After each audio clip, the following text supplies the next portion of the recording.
하나님 아버지, 죄를 그냥 두지 아니하시고 우리 대장 되셔서 십자가 지시고 부활하심으로 영적 전쟁에 승리하신 주님을 찬양합니다.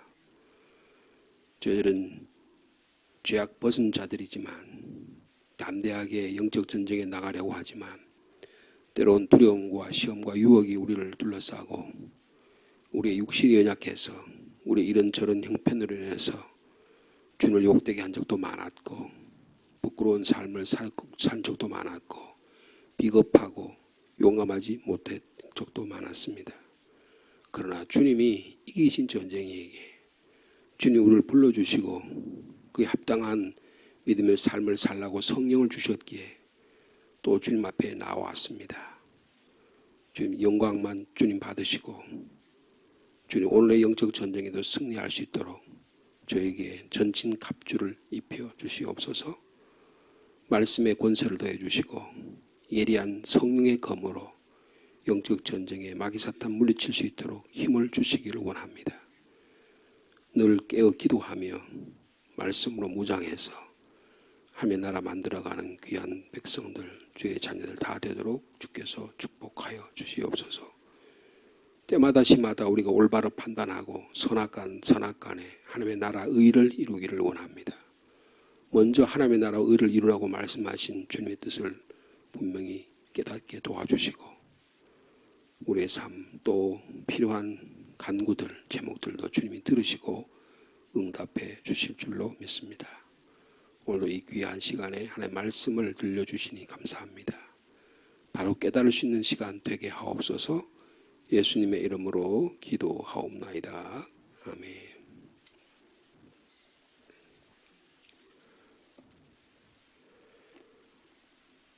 사무엘하 20장 4절 말씀부터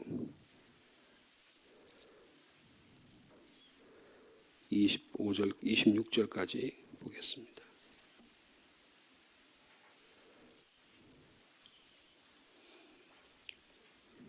사무엘하 20장 4절 말씀부터 한 절씩 교독하겠습니다. 왕이 아마사에게 이르되 너는 나를 위하여 3일 내로 유다 사람을 큰 소리로 불러 모으고 너도 여기 있으라 하니라.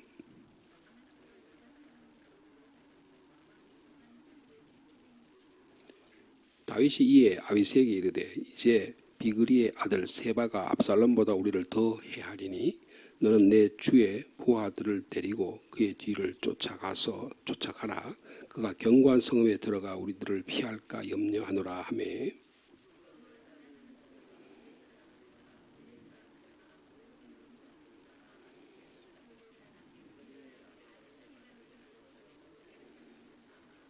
기브온 큰 바위 곁에 이름에 아마사가 맞으러 오니 그때 요압이 군복을 입고 띠를 띠고 칼집에 꽂은 칼을 허리에 맸는데 그가 나아갈 때 칼이 빠져 떨어졌더라.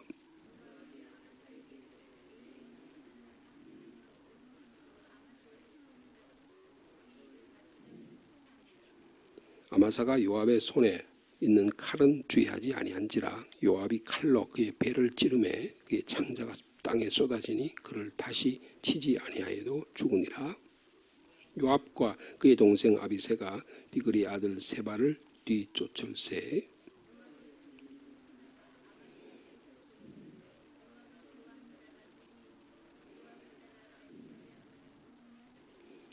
아마사가 길 가운데 피 속에 놓여 있는지라. 그 청년이 모든 백성이 서 있는 것을 보고 아마사를 큰 길에서부터 밭으로 옮겼으나 거기에 이르는 자도 다 멈춰 서는 것을 보고 옷을 그 위에 덮으니라.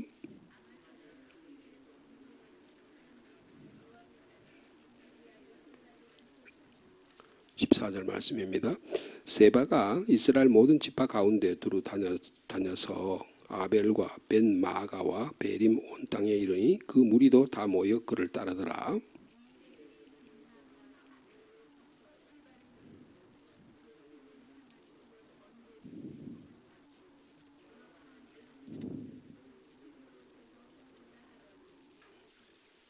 그 성읍에서 지혜로운 여인 한 사람이 외쳐 이르되 들을지어다 청하건대 너희는 요압에게 이르기를 이리로 가까이 오라 내가 네게 말하려 하노라 한다 하라.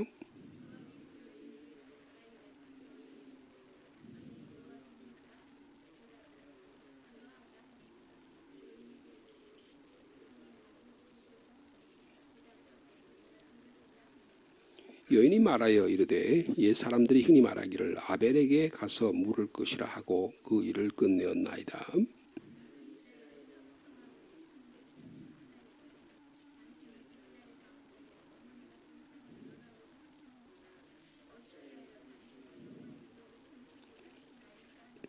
요압이 대답하여 이르되 결단코 그렇지 아니하다. 결단코 그렇지 아니하다. 삼키거나 멸하거나 하려 함이 아니니.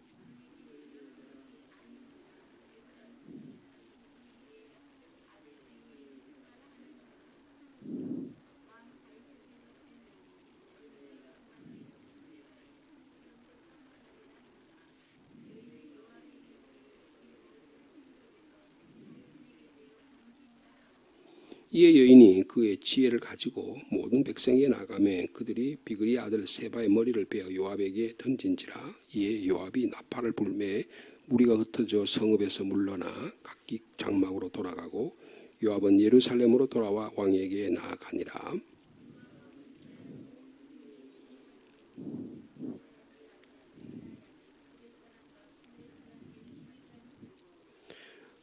아도람은 감역관이 되고 아헬루스의 아들 여호사밧은 사관이 되고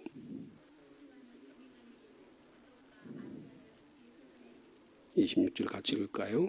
야엘 사람이라는 다윗의 대신이 되니라. 예.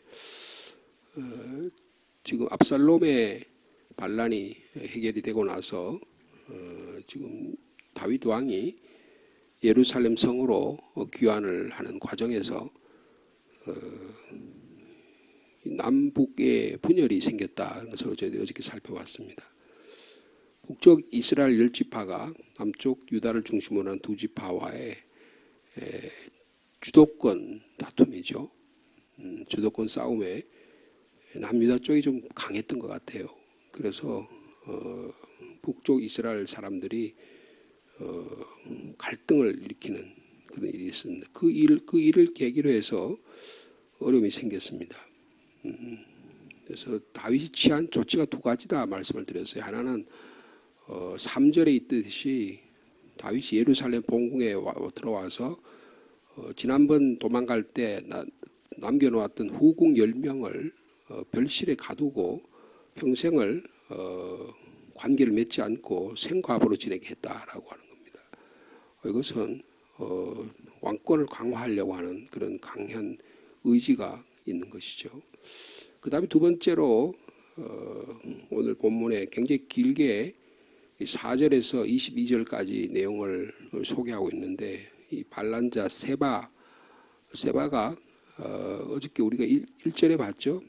우리는 다윗과 나눌 분깃이 없고 자기 왕을 이새의 아들이라 이렇게 폄하시키면서 그와 받을 유산이 없다.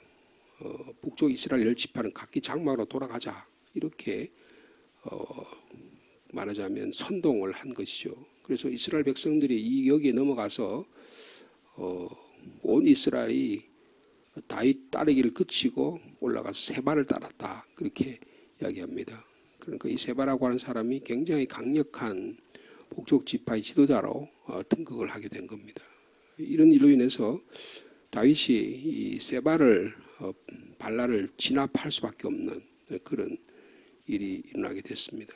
그래서 2절에 북쪽은 세바를 따라서 세력이 규합되고 남쪽은 이 유다 사람들이 왕과 함께 요단에서 예루살렘을 들어가서 세력을 규합하는 일이 일어났다. 그게 말씀하고 있어요. 그래서 왕이 이제 우리가 앞에서 살펴봤듯이 아마사라고 하는 사람, 압살롬의 그 반란 때 압살롬의 군 사령관이었던 이 아마사를 이 반란군 진압의 선봉에 세우게 됩니다. 그래서 또 유다 사람들을 모아서 3일 동안 모아가지고 별동 진압대를 만들어서 세바를 추격하라 이렇게 명령을 내립니다. 그런데 이 아마사가 군대를 모으는데 잘 이행을 못합니다. 웬일인지 모르겠지만 이행이 안 돼요. 그래서 불복종하는 건지 아니면 군사들이 따르지 않는 건지 모르겠지만 이행이 안 됩니다. 그러니까 요압이 답답해가지고 아비새에게 일을 맡깁니다. 근데 지금은 원래 군사령관이 누구였죠? 요압이었었어요. 요압이 등장하지 않습니다. 그러니까 요압을 아마 군사령관에서 해직을 한 것 같아요. 왜 그랬을까요? 자기 아들 압살롬을 죽였기 때문입니다. 정당하게 그렇게 할 수 있죠. 왕의 명령을 어기고 요압이 압살롬을 죽였기 때문에 그래도 할 말이 없었을 거예요. 근데 아마사를 시켜서 일을 진행시키는데 아마샤가 일을 진행하지 못하는 게 신속하게 정확하게 작전이 수행돼야 이 반란군을 진압할 수가 있는데 이것이 잘 안 된 것 같아요. 그러니까 이 아마샤 대신에 이 요압의 동생을 아비새에게 말합니다. 너가 압살롬보다 이 세바가 더 이 반란의 세력이 더 큰 것 같다. 빨리 제거해서 안정을 찾도록 해라. 그렇게 이야기합니다. 그러니까 7절에 보면 그 요압을 따르는 근데 갑자기 요압이 등장해요. 그죠? 요압을 따르는 자들과 그 다음에 그렛 사람들과 블렛 사람 모든 용사들이 다 아비새를 따라서 세바를 뒤쫓았다 그랬습니다. 그러니까 여기에 요압이 다시 등장합니다. 요압을 지금 정치적으로 군사령관 제거시켰는데 요압이 여기에 등장하게 되는 거예요. 그래서 이것이 요압이 다시 군사령관으로 등극하게 된 계기가 되게 되는 것입니다. 요압이라는 사람이 얼마나 철저하게 군사력을 갖고 있는지, 이것을 군대의 힘을 갖고 있는지를 여기서 다시 한번 보여줍니다. 그래서 이제 요압을 중심. 근데 거기에 등장하는 사람이 보면 뭐라고 얘기했냐면 그렛 사람들과 블렛 사람들과 모든 용사라 그랬어요. 그러니까 이 핵심적인 세력이 누구라는 거예요? 요압의 친위대하고 그 다음에 그렛 블렛 사람이에요. 이 그렛 블렛 사람은 다윗이 도망 다닐 때 그 600명 중에서 핵심적인 세력들이었습니다. 근데 다윗 왕권의 핵심 세력이에요. 지금으로 말하면 요사이식으로 하면 러시아의 무슨 바그너 용병이라고 있죠. 요새 최근에 그 이야기 있었잖아요. 그 용병과 같은 거예요. 러시아가 전쟁을 할 때 제일 최전선에 누구를 보낸 거예요? 이 바그너 그룹을 보낸 거예요. 용사가 용병이 몇만 명이라 그래요. 저는 한 몇천 명 될 줄 알았는데요. 2만 5천 명에서 5만 명이래요. 그러니까 한 개 사단을 10,000명이나 5개 사단 정도를 갖고 있는 사람이 이 바그너 그룹입니다. 이 용병들이에요. 용병들 대부분 어떤 사람들은 살인자들, 그 다음에 강도들, 악행 범한 사람들, 감옥에 러시아 곳곳에 있던 감옥에 있던 사람들을 다 끌어다가 내가 너희 이 죄를 사해 줄 테니까 전쟁에 나가서 싸우라 그런 거예요. 그리고 최전선에 나가서 아주 잔인하게 우크라이나를 해서 제일 앞장서서 싸웠던 부대가 이 바그너 그룹입니다. 근데 최근에 이 러시아의 그 국방부 장관이랑 이 바그너 그룹과의 갈등이 생기면서부터 푸틴의 명령을 어기고 그래서 철수를 하고 오늘 모스크바로 진격하다가 중간에 중단된 그림이 있었죠. 지금 그런 것과 같아요. 이 가장 핵심적인 그래서 이제 이 푸틴이라고 하는 사람이 권력이 무너진 게 아닌가 이제 서방 세력들에서는 그렇게 추측을 하는데 어떻게 될지 한번 봐야겠어요. 근데 여기도 마찬가지예요. 이 요압 그룹들이 핵심적인 세력이 블렛과 그렛 출신 사람들, 용병들이라는 거예요. 이 사람들은 유대인들이 아닙니다. 자기 이해관계에 따라서 돈 주고 요압을 철저하게 따르는 거, 생명을 내놓는 거예요.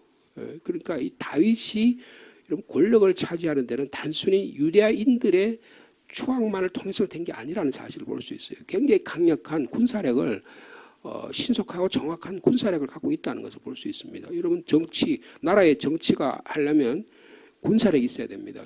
아주 기밀하고 신속한 그런 정보력을 갖고 있는 그런 부대가 있어야 되는 거예요. 그게 없이는 나라를 이룰 수 없는 것이죠. 그냥 사람이 도덕적으로 순하고 도덕적으로 선하다고 나라를 다스릴 수 있는 게 아니에요. 굉장히 정확한 군사력이 있어야 되는 거예요. 그래야지만 나라를 막을 수가 있는 것입니다. 다윗이 그런 사람이었다는 것을 요압이 굉장히 악랄하고 잔인한 사람이긴 하지만 그 사람의 지도자가 누구예요? 그 사람을 사령관을 세워놓고 그 일을 그동안 했던 사람이 다윗입니다. 그러니까 다윗이라는 사람이 그런 점에서 이게 자기는 할 수 없이 요압을 자기 조카를 사령관을 세웠는데 점점 요압의 세력이 강해지는 거예요. 군사력이 강해지는 것입니다. 그런 모습을 어느 시대나 이 군사력이 전쟁이 일어나고 아주 그냥 엄중한 이런 시대가 되면 군인들이 득세하게 돼 있어요. 그 사람들이 지금 더 강력하게 최고 실권자로 다시금 회귀하는 모습을 여기서 보여주는 것입니다. 이 요압이라는 사람은 가장 용맹스러운 용병들, 신속 정확 그리고 또한 무자비한 군인들이 투입되게 되는 것입니다. 그래서 이제 추격전이 벌어지는 거예요. 추격전이 벌어져서 어디까지 왔습니까? 8절에 보니까 기브온이라는 곳에 왔어요. 기브온은 예루살렘에서 한 10km 정도 떨어진 곳입니다. 기브온에 왔는데 이 아마샤라는 군 사령관에게 첫 번째 명령을 내렸잖아요. 이 사람이 뒤늦게 이제 자기 군대를 수습해가지고 이제 다시 이 요압의 군대와 합치게 된 거예요. 근데 이때 일이 발생하게 됩니다. 요압이 아마샤를 제거하려고 하는 마음을 가졌던 것 같아요. 근데 지금 우리가 아는 대로 아마샤하고 요압하는 그 친척 관계가 어떻게 됩니까? 이종 사촌 관계입니다. 그러니까 이종 사촌 관계예요. 그래서 요압이 아마샤에게 이야기하죠. 9절에 보니까 내 형은 평안하냐 그랬습니다. 그러니까 아마 아마샤가 나이가 좀 많았던 것 같아요. 이종 사촌 형으로 생각됩니다. 그래서 그렇게 하고는 유대인들은 20살 이상이 되면 수염을 깎지 않습니다. 군의 나루까지 다 키워요. 그러니까 수염을 상대방 인사를 한다고 수염을 잡고서 자기 갖고 있던 칼을 떨어뜨린 상태에서 그 칼을 주워다가 아마샤의 배를 찔러서 단칼에 창자가 튀어나올 수 있도록 그렇게 잔인하게 살해하는 그런 장면이 여기에 벌어지게 됩니다. 여러분 요압이 이렇게 함으로써 몇 명을 죽인 것 같아요? 이 살해하는 일들이 우리가 생각할 때 제일 먼저 요압이 아브넬이라는 사람을 죽였습니다. 그렇죠? 아브넬을 죽였죠. 아브넬은 자기보다 더 힘이 더 강한 사람이었어요. 그래서 자기에게 권력의 앞에 방해가 되는 장애물을 제거하는 사람이에요. 요압이라는 사람은. 그 다음에 또 누구를 죽였습니까?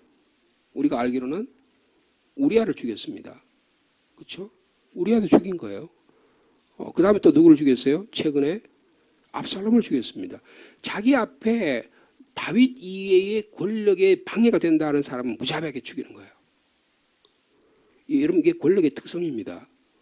가장 세상의 권력의 특성 가장 잘 보여주는 거예요. 그 다음에 오늘 여기 보면 누구를 죽입니까? 아마샤까지 제거하는 거예요. 그러니까 다윗이요. 두려움을 느끼지 않을 수 없는 거예요. 그래서 결국은 나중에 가면 열왕기 상 1장에 가면 다윗이 죽을 때 아들 솔로몬에게 유언을 해요. 저 요압 살려놓으면 안 된다. 반드시 죽여라. 이렇게 자기 권리 끝난 다음에 새로운 권력이 창출되는 과정 가운데 이 요압을 제거하게 되는 그런 필연적인 결과를 갖게 되는 것입니다.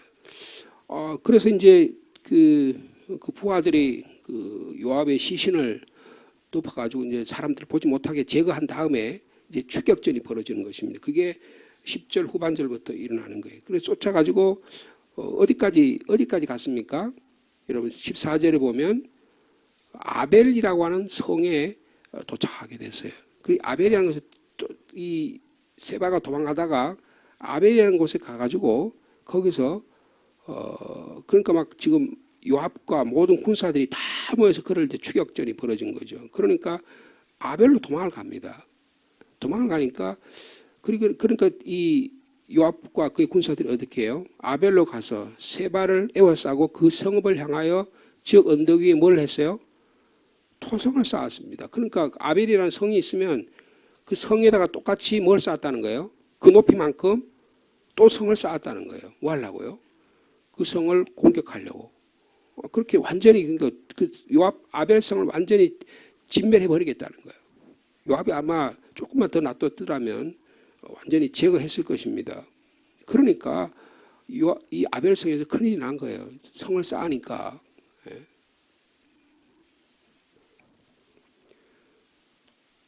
그 고구려 시대에 고구려 말기에 그런 일이 있었잖아요. 그래서 안시성이라고 하는 곳에 양만춘이라는 사람이 그 안시성 싸우면서 그 당나라 병사하고 싸우잖아요, 그죠?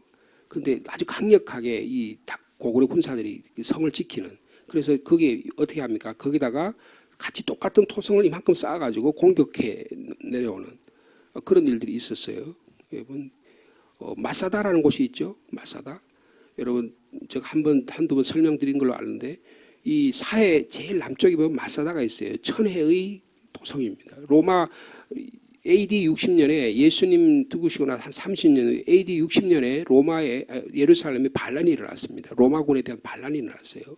로마군이 최정예 부대를 로마에서 투입해가지고 그 군 사령관을 가장 용맹한 군 사령관을 투입해가지고 예루살렘을 함락을 시킵니다. 그러니까 예루살렘에 남아있던 반란군들이 어디로 도망가냐면 마사다로 도망을 간 거예요. 그래서 그 마사다에서 한 1년 이상을 버팁니다. 그러니까 안 되니까 마사다가 가보면 엄청나게 높은 한 200m 이상 높은 다 절벽에 이 성이 쌓여져 있거든요. 거기 거기 다 한 몇백 명 정도는 뭐 끄떡하게 거기 무슨 물이 흘러가는 것도 아닌데 거기다 물을 저장해 가지고 옛날에 헤롯이 궁을 만들어 놨던 곳이기 때문에 천년의 요새예요. 그러니까 어떻게 보면 이 사령관이 로마 사령관이 그 200m 이상 되는 300m 이상 되는 높이에다가 또 성을 쌓습니다. 성을 쌓아서 쌓아서 거기다 다리를 놓고 건너가려는 거예요. 그래서 결국은 마사다 안에 들어있던 유다 반란군들이 다 자기 가족을 사령관 자기 가족으로부터 해서 다 자기 자녀를 죽이고 마지막 사령관까지 거의 다 몇 명만 남고 다 죽는 그런 일이 이스라엘 역사 가운데 일어나게 됩니다. 그래서 이스라엘 사람들은요 지금으로 말하면 우리의 6.25 같은 길 우리 뭐 전승 기념일이나 패전 이런 기념일이 되면 전부 다 사람들 젊은 애들을 마사다로 모이게 합니다. 우리의 군인들이 이 로마군에 항쟁해서 이 항쟁의 기념곳이 이 마사다다. 그래서 저 어린아이들을 데려다가 학생들 학도 호국당 같이 만들어가지고 거기 가서 결의를 상징하고 이스라엘을 나라를 지켜야 된다는 그런 항의를 불태우는 곳이 마사다예요. 지금 그런 것처럼 여기에 지금 성벽을 쌓아놓은 거예요. 여러분 거기에 지금 등장하는 사람이 누굽니까? 16절에 한 지혜로운 여인이 등장합니다. 그 이야기가 굉장히 길게 소개를 해요. 왜 이야기를 할까요? 그냥 세바를 제거했다 이렇게 하면 될 텐데 그 이야기를 굳이 한 여인을 등장시켜가지고 요압과 대화하는 장면이 나오고 그런 얘기를 쭉 설명하는 거예요. 네? 결국 어떻게 됩니까? 세바를 제거합니다. 세바를 제거하는데 어떻게 제거를 해요? 한 지혜로운 여인이 요압과 협상을 합니다. 여러분 사무엘하 14장에 보면 드고아의 여인이 나와요. 그죠? 드고아 출신의 요압이 드고아에 있는 한 지혜로운 여인을 찾아가 가지고 그 지혜로운 여인을 통해서 압살롬이 지금 감금 외국에 망명 상태에 있으니까 이 드고아라는 여인을 시켜 가지고 요압이 왕에게 가서 자기 아들이 둘이가 싸우다가 하나가 형이 동생을 쳐 죽였는데 지금 이런 어려운 상태가 있다. 그래서 다윗이 그 형 다시 복권하게 해라. 그래서 당신이 지금 그 일을 했다. 그래서 이 드고아 여인을 통해서 압살롬을 돌아오게 하는 그 일이 바로 드고아의 한 지혜로운 여인을 통해서. 그러니까 이 요압은 항상 자기는 잔인한 사람이지만 문제 해결에 다른 대안을 늘 생각했던 사람인 것 같아요.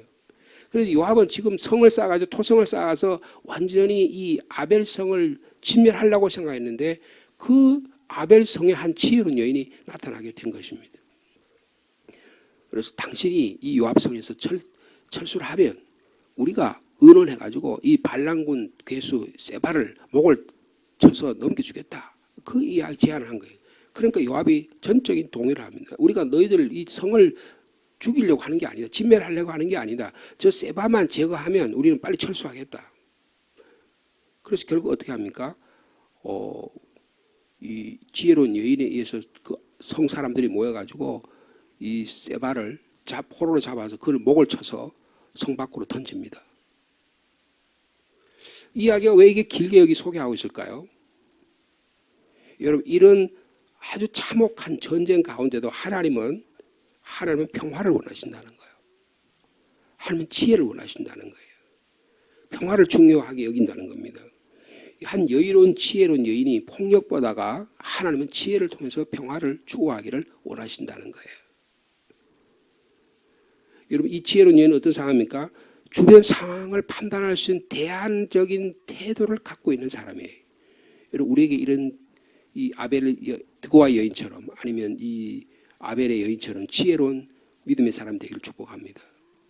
전쟁의 엄중한 상황, 잔혹한 상황, 지금 아마샤를 제거하고 요압은 지금 살기가 등등해가지고 어떻게 하든 빨리 세바를 제거해서 자기가 다시 정치 일선에 나가서 최고의 권력자로 등극해야겠다. 이런 지금 그냥 그것만 불태우고 있는 사람이에요. 다윗에게 충성하겠다. 거기에 제거되는 모든 사람은 다 제거하겠다.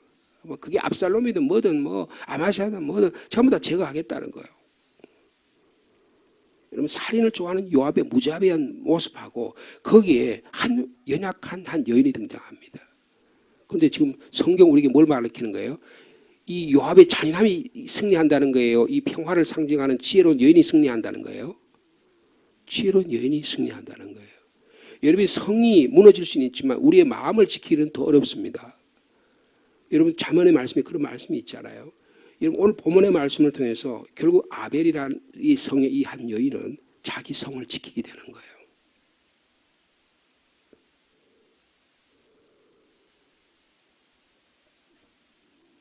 여러분 19절에 보니까 나는 이스라엘의 화평하고 충성된 자 중 하나 이거늘 당신이 이스라엘 가운데 어머니 같은 성을 멸하고자 하는도다. 어찌하여 당신이 여호와의 기업을 삼키고자 하시나이까. 아주 당당하게 그러나 지혜롭게 평화를 이야기하게 되는 것입니다. 여러분 우리 삶 가운데 늘 우리를 공격하는 이런 악한 세력들이 있어요. 우리를 무너뜨리려고 하는 세력들이 있다고요. 여러분 그게 외부적인 세력들일 수 있고 내 안에 내면적인 것일 수도 있어요. 여러분 우리 가운데 지혜를 이 아침에도 하나님 주시기를 원합니다. 이 땅이 지금 70년 이상 동안에 수많은 남북 간의 갈등, 다른 여러 강대국가의 갈등 가운데도 하나님께서 우리 땅을 지켜주셨습니다. 우리 국민들이 지혜롭다고 생각해요.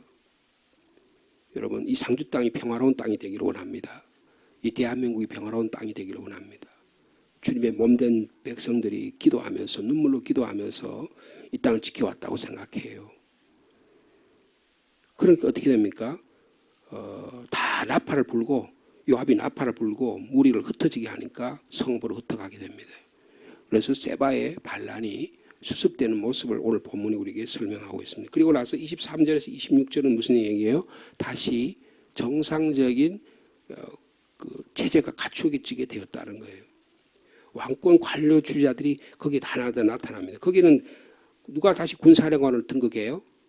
요압이 다시 군사령관 첫 번째 인물이 요압입니다. 요압이 세력을 얻었다는 거예요. 그리고 거기 보면 분하야라는 사람이 등장합니다. 분하야라는 사람은 나중에 이 사람이 군사령관이 됩니다. 아비세나 요압을 제거하고 분하야가 군사령관이 솔로몬 시대 가면 이 사람이 군사령관이 돼요. 근데 이 사람들이 누구의 지휘관이라고 그랬어요? 글렛 사람과 블렛 사람이지. 아까 우리 블렛과 글렛 사람이 나왔죠. 이 사람 뭡니까? 특수부대예요.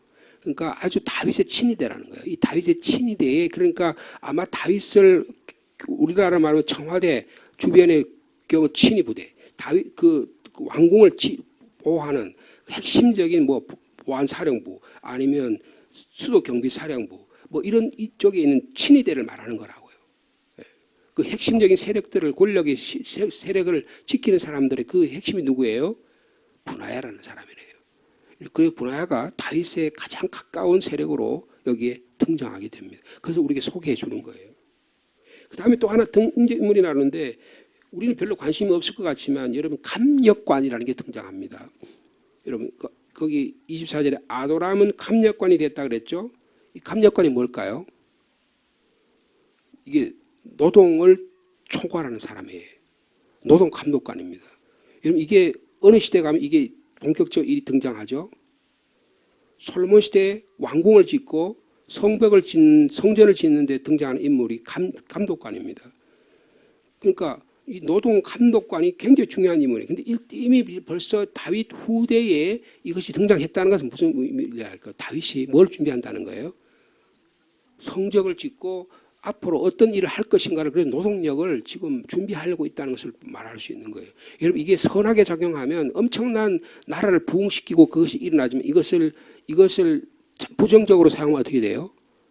사람들이 인권을 탄압하게 되고 사람들이 그 노동력이 착취되는 이런 일이 일어나게 되는 것입니다.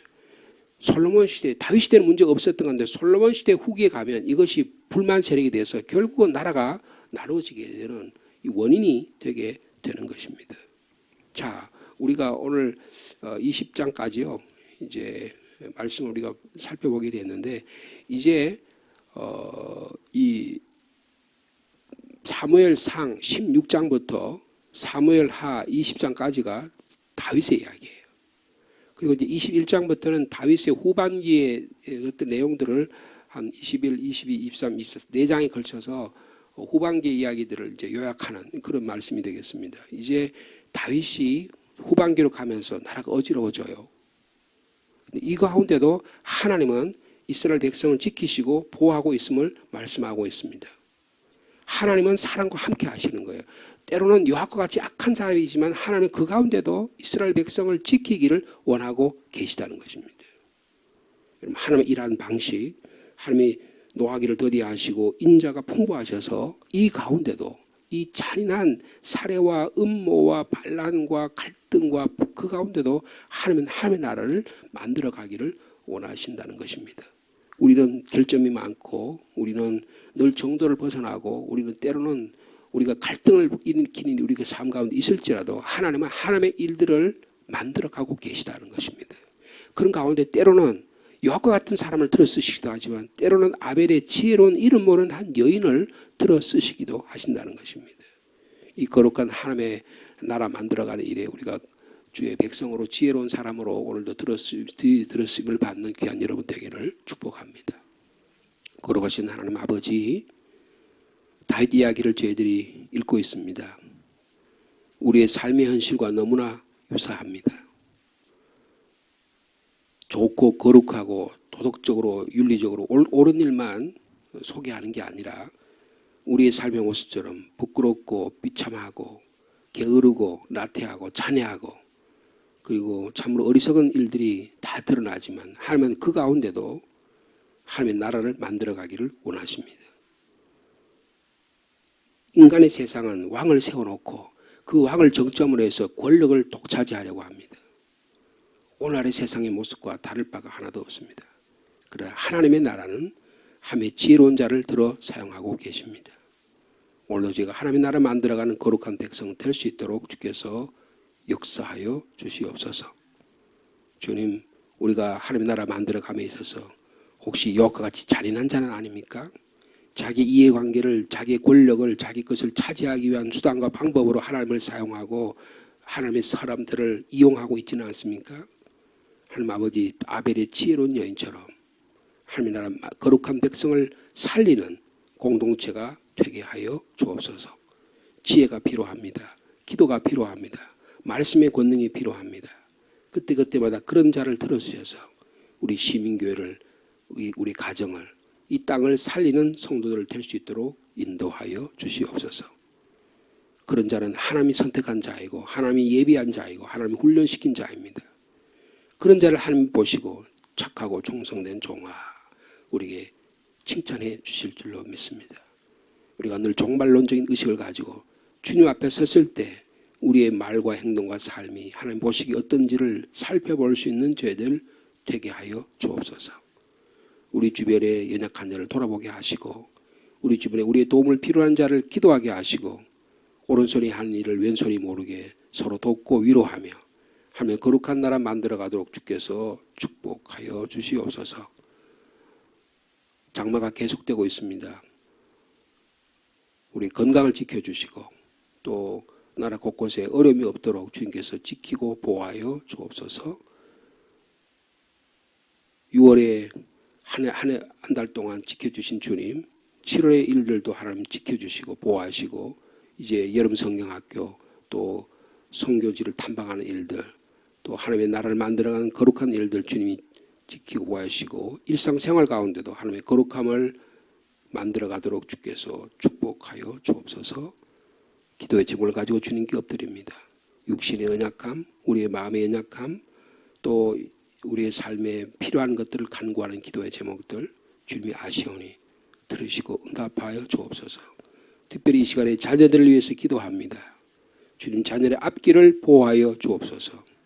주님 세상의 악한 것으로부터 지켜 보호하여 주시옵소서. 영적 전쟁에 쓰러진 자 하나도 없도록 도와주시고 무엇을 먹을까 마실까 세상에서 출세하고 세상에 잘 나가는 그것만이 아니라 하나님 아버지 이 영적 전쟁에 다 승리하는 자녀들 될 수 있도록 우리 기도의 용사들 될 수 있도록 주께서 지키시고 보호하시고 인도하여 주시옵소서. 오늘의 교회 사역에도 주님 동행해 주시기를 원합니다. 예수님의 이름으로 기도하옵나이다.